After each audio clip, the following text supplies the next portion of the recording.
Olá, sejam muito bem-vindos a mais um vídeo aqui do nosso canal, Chayana Filha dele.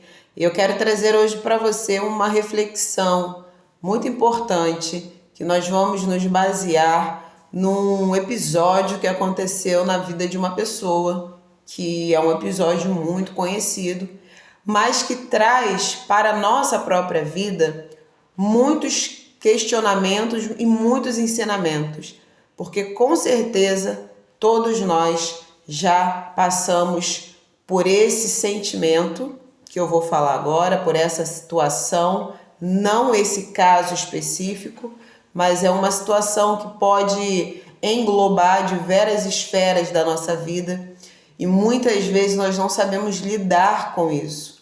Mas como eu sempre digo, é na palavra de Deus que nós temos sempre os melhores conselhos, as melhores orientações.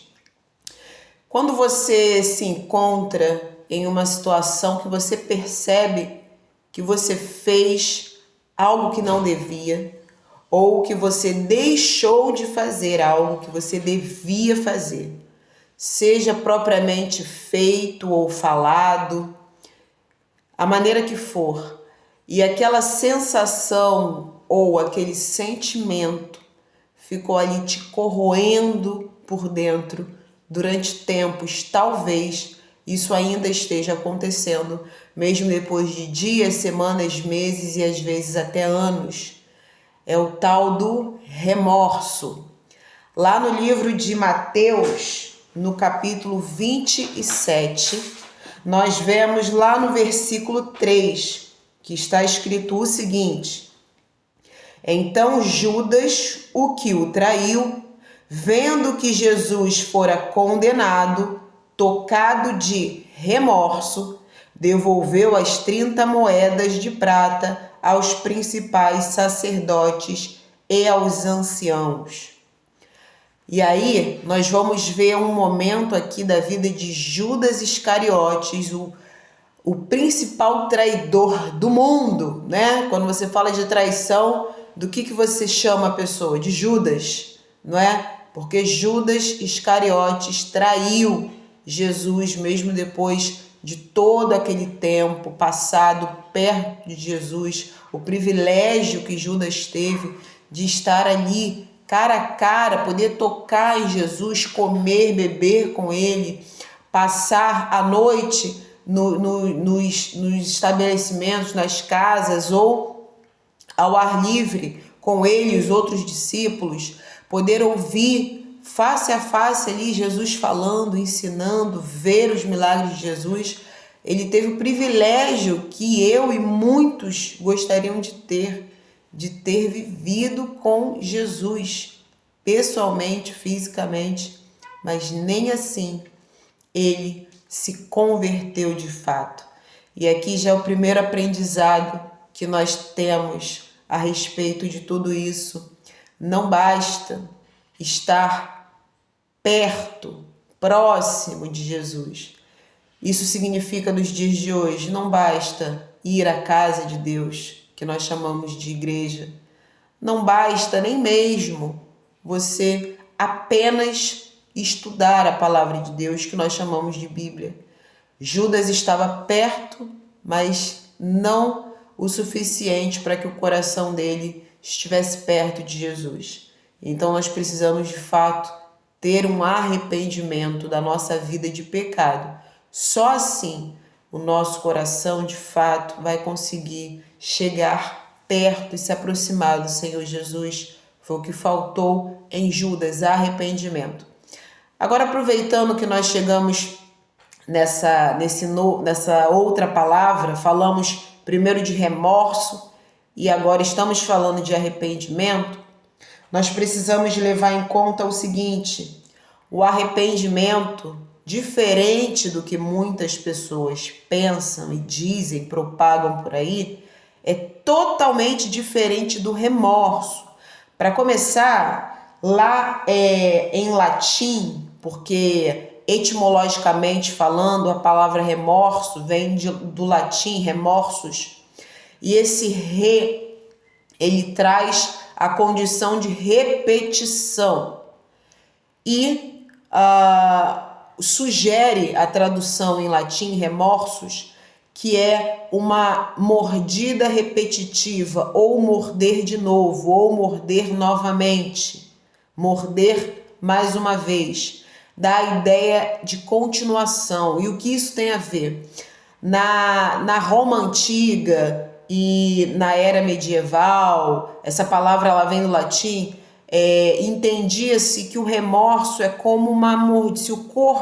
Se o corpo fisicamente pudesse demonstrar o que é o remorso, é como se a mente mordesse novamente com aquele pensamento de algo de errado que a pessoa fez ou algo certo que ela deixou de fazer, e é aquela mordida que vai ali continuamente mordendo, é aquela dor física. O remorso é algo que você vai remoendo, revivendo, por isso que tem a repetição, o remorso, morder de novo, remorder, remordida. Essa é a ideia da origem da palavra remorso. Veja que é muito distante do arrependimento, porque o arrependimento ele implica numa mudança de vida. Como alguns gostam de dizer, a metanoia, a mudança de pensamento. A partir do momento que você muda a sua maneira de pensar, você muda a sua maneira de agir, porque o nosso corpo, ele obedece à nossa mente. O que nós fazemos é consequência do que a nossa mente pensa. Por isso nós temos ali a condição de evitar fazer algo que nós pensamos de ruim. Como, por exemplo, você pensou em roubar. Você pensou, você tem como evitar. Você pensou em trair seu cônjuge, você tem como evitar. Tudo começa na mente. A parte que nós fazemos, operamos com as nossas mãos, aquilo que nós falamos, seja o que for, é uma consequência daquilo que primeiro a nossa mente pensou. Então, o arrependimento, antes de tudo, parte da consciência. A tua mente te faz entender que você errou no que fez, no que falou, ou no que deixou de fazer, ou no que deixou de falar. Essa tristeza que o arrependimento traz é que vai trazer para você a necessidade, a vontade e a ação de você mudar. Eu errei, eu não gostei de como eu me senti, eu me arrependo. Se eu pudesse, eu não teria feito. Então agora eu vou mudar, porque eu não quero errar de novo. Eu não quero errar esse mesmo erro de novo. Eu não quero me sentir assim de novo. Então eu mudo. O arrependimento implica mudança. Agora o remorso, como foi no caso de Judas Iscariotes, o remorso ele não gera mudança. É uma readequação àquela situação que você fez, aquele erro que você cometeu, ou algo certo que você deveria ter feito e não fez. Como, por exemplo, você vê alguém colocando o celular no bolso da calça, mas o celular não entra, o celular cai no chão, a pessoa não ouve e a pessoa vai embora sem perceber. Você pega o celular e fica para você. E aí depois você fica com remorso, aquela tristeza, pô, não devia ter... Só que aí você não se arrepende, você não busca devolver o celular, você não busca de alguma maneira a mudança, você continua com aquele bem que não é seu, mas aí fica vindo na sua mente. Aquilo que você fez, fica remoendo aquele remorso. Judas, ele foi tocado pelo remorso, mas não pelo arrependimento. Ele devolveu o dinheiro, a quantia que ele recebeu por ter entregue Jesus, traído Jesus.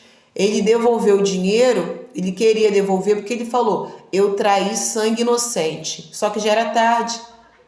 Os homens para os quais ele entregou Jesus falaram, o que a gente tem a ver com isso? Agora o problema é seu, já está feito.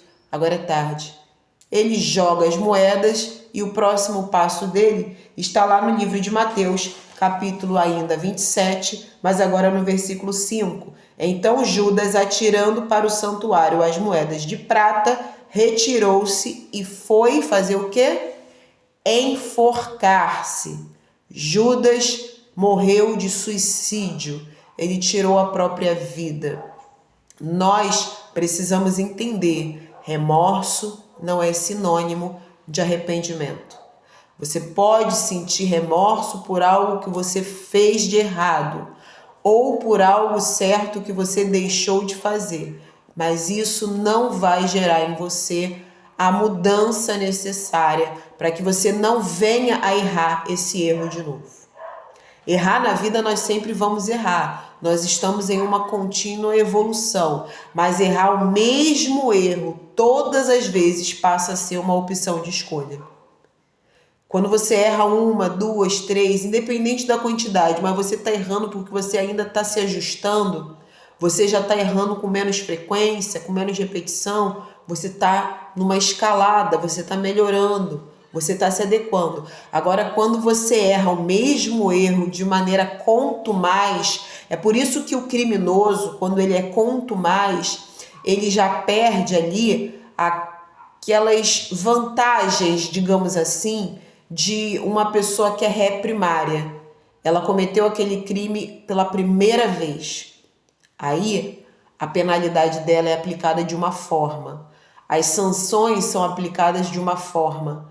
Mas agora, quando é um réu contumaz, é um criminoso contumaz, ele, de uma maneira reiterada, repetitiva, está ali continuamente naquele ciclo errando o mesmo erro. Então a penalidade para ele vai ser aplicada de uma maneira diferente.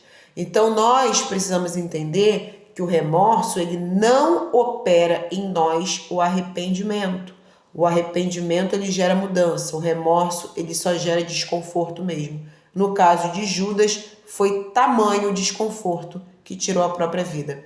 Agora vamos lá no livro de 2 Coríntios, lá no finalzinho da Bíblia, para quem não conhece, no capítulo 7, olha o que vai falar no versículo 10.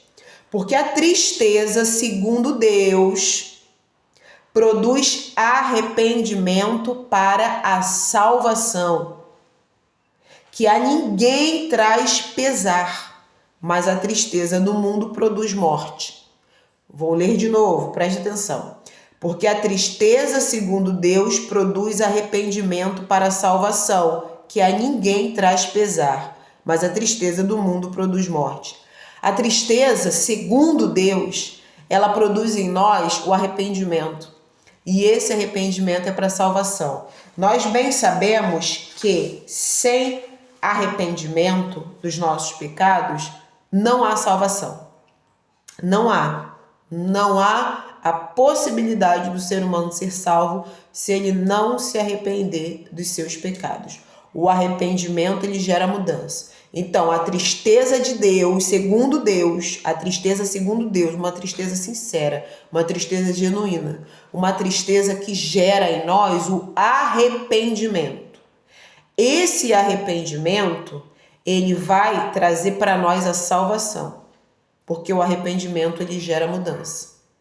Se eu me arrependo de roubar, eu vou deixar de roubar, eu vou mudar a minha maneira de viver. E isso vai gerar para mim salvação. O remorso não nos traz a mudança de vida. Judas poderia ter se arrependido, ele poderia ter ido até Jesus, mesmo Jesus preso, ele poderia ter ficado ali de fora, no pátio, um pouco mais próximo, ele poderia ter gritado lá de fora, Jesus me perdoe, eu te traí. Ele poderia ter ido até mesmo se entregar ali para a guarda romana. Esse homem é inocente, me prendam no lugar dele, mesmo que não fossem fazer isso, porque o alvo deles era Jesus, eles tinham fome e sede de prender Jesus, e Jesus entregou a sua própria vida, porque era a única maneira de salvação do ser humano.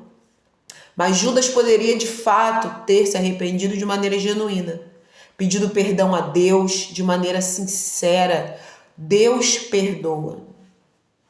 Se você matou uma pessoa e está aí cheio de remorso, o remorso não vai trazer para você o perdão de Deus. Não vai. Não vai gerar para a sua vida salvação, não vai. O remorso vai te corroer. O remorso pode fazer com que você desenvolva doenças mentais e físicas. O remorso pode fazer com que você faça o mesmo que Judas e acabe com a sua vida. Remorso não traz perdão de Deus. O que traz o perdão de Deus é o arrependimento. E como diz aqui, que acabamos de ver no livro de 2 Coríntios, capítulo 7, versículo 10, a tristeza, segundo Deus, ela produz em nós o arrependimento para a salvação, que não há pesar, aquele pesar, aquela coisa ruim que o remorso traz no coração. A tristeza segundo o mundo, aqui o texto diz que produz morte. A tristeza segundo o mundo não é a tristeza genuína. É essa tristeza também que nós podemos considerar a tristeza do remorso. Mas segundo Deus, gera em nós o arrependimento e o arrependimento, por sua vez, gera para nós a salvação.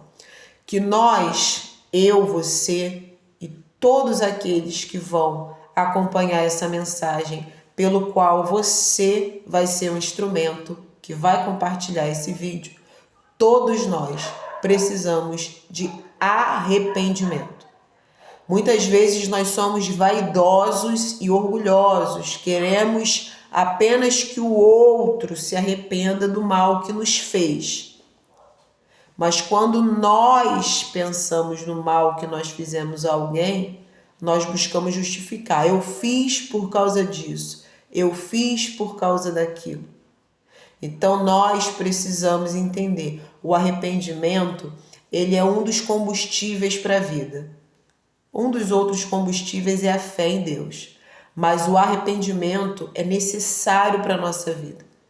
E arrepender-se não vai gerar apenas em nós um único momento na nossa vida, porque nós erramos sempre. Então, durante toda a vida, se nós teremos erro, nós também teremos que ter arrependimento durante toda a vida. E buscar o arrependimento genuíno, verdadeiro, de mudança. Me arrependi disso, vou procurar não fazer mais. Para você não virar aquela pessoa, quanto mais, está sempre errando o mesmo erro, está sempre errando o mesmo erro. É que nem aquela pessoa, o adúltero, está sempre traindo, o cônjuge pede perdão, fala que vai mudar, trai, está sempre traindo. A pessoa, quanto mais, essa pessoa se acostumou com aquele erro, com aquele pecado e ela não se arrependeu. Ela pede perdão, fala que se arrependeu, mas não se arrependeu. O arrependimento, para você saber se uma pessoa se arrependeu, você precisa primeiro ver se há mudança. Mas uma mudança contínua. Você precisa levar um tempo, porque tem gente que muda durante um período. A pessoa consegue ficar comportada durante um período. Depois de algum tempo a máscara vai entortando, até que a máscara cai e você vê que a pessoa não mudou nada. Ela estava apenas disfarçando por um tempo. E pode durar alguns meses. Tem gente que consegue ficar disfarçando por muito tempo. Você realmente acha que a pessoa mudou, mas lá na frente a máscara cai, porque não há máscara que se sustente por toda a vida. Uma hora ela cai. Então, um dos primeiros indícios que você precisa observar se a pessoa realmente mudou é a mudança. Há mudança naquela pessoa? Ela está uma semana diferente. Isso não é mudança.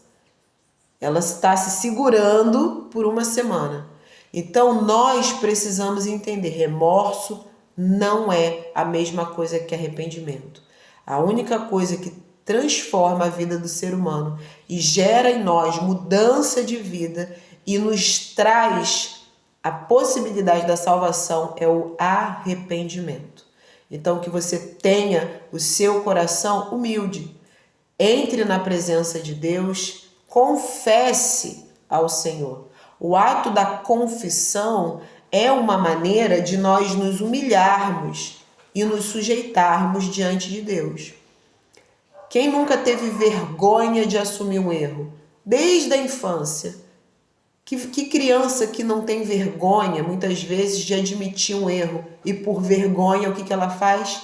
Mente. Às vezes o próprio adulto, com vergonha de assumir um erro, mente. Mas não há arrependimento quando você se entrega à vergonha, à mentira ou ao remorso. Você precisa até mesmo passar pelo desconforto da vergonha, mas assumir, admitir. É assim que Deus nos perdoa. quando mesmo constrangido, mesmo com vergonha, mesmo com medo, mesmo incomodado, você passa por cima de tudo isso, você confessa o que você fez. Confesse a Deus os seus pecados. Tenha esse arrependimento genuíno. O Senhor vai te perdoar em nome de Jesus. E mude. Peça a Deus ajuda para você mudar esses comportamentos. Mesmo que não seja da noite para o dia, mas tenha a boa vontade de ir buscando a mudança para que de fato você consiga mudar e não errar os mesmos erros. Isso é arrependimento. Evite, afaste da sua vida o remorso. Esse sentimento que fica remordendo a sua alma, a sua mente. Você fica ali relembrando o que você fez de errado ou algo muito bom, muito importante que você deixou de fazer, às vezes até de propósito. E agora você se arrependeu no sentido do... Não, você não se arrependeu, você está com aquela culpa do remorso. Afaste isso da sua vida, até porque muitas doenças do corpo começam na mente. Não são apenas as nossas ações que começam na mente e finalizam no corpo. Muitas doenças também podem começar na mente e chegam no corpo. Às vezes você está com problemas intestinais, problemas de estômago, às vezes azia, às vezes você pode desenvolver uma úlcera, uma gastrite crônica nervosa, às vezes até um câncer, doença de pele, alergia nervosa, muitas coisas você pode estar tendo no seu corpo porque começaram na sua mente, problemas na sua mente. Nem sempre essas doenças vêm da mente, mas algumas vezes, em alguns casos, elas podem começar na mente adoecida. O remorso é um veneno para a nossa mente, para o nosso coração. Não faça como Judas Iscariotes. Não tente encobrir o seu erro. Não fique remoendo. Se arrependa. Confesse a Deus. Peça perdão. Peça ajuda para mudar. Tenha o arrependimento genuíno. Que Deus te abençoe, que você compartilhe esse vídeo, se inscreve aqui no nosso canal, você é muito bem-vindo. Ativa o sino de notificações também, clica na opção todas para que você receba todas as nossas notificações e curta os nossos vídeos, compartilha, vai enviando para que outras pessoas descubram o canal e o canal venha crescer, venha ter mais pessoas aqui e nós venhamos abençoar mais vidas. Que Deus te abençoe e até o próximo vídeo, se Ele permitir.